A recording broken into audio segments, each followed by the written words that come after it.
Al via stamani presso la scuola Quasimodo, Plesso Don Bosco, il secondo appuntamento dedicato alla Costituzione italiana.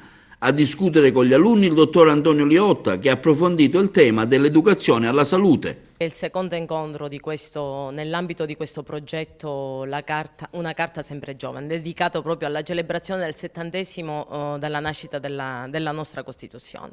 Un secondo incontro, come ha detto lei, dedicato alla trattazione della tematica Costituzione e diritto alla salute.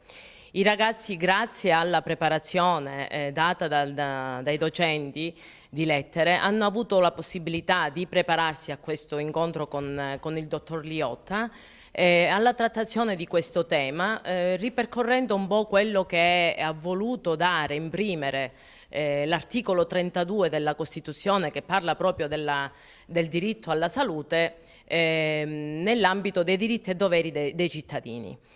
Durante questo incontro che si sta svolgendo, i ragazzi non solo porranno delle domande al dottor Liotta, ma avranno modo di conoscere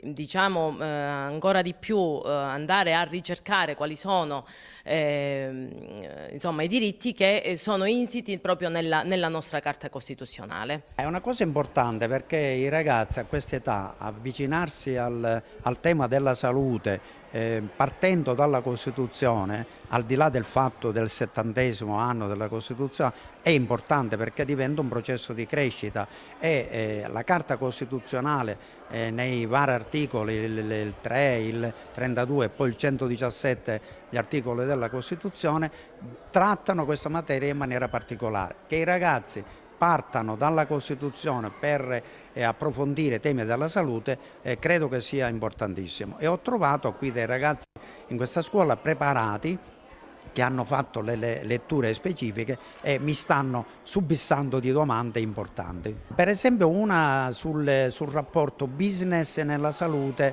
e naturalmente abuso, ecco, in questo senso. Che i ragazzi possano entrare anche in questa tematica e capire che la salute purtroppo è, come ho detto, è come è stata definita da personaggi importanti, è come un piatto di miele dove si posano tante mosche. E capite che allora significa che bisogna stare attenti di non far arrivare le mosche sul piatto di miele e utilizzarlo tutto a scopi di salute e non certamente per i propri interessi privati.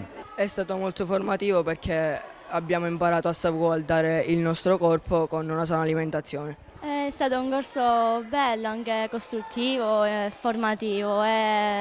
Può sembrare noioso, ma non lo è. Secondo me questi sono incontri alternativi che comunque servono anche per, appunto, oltre che per una formazione personale, anche per una cultura.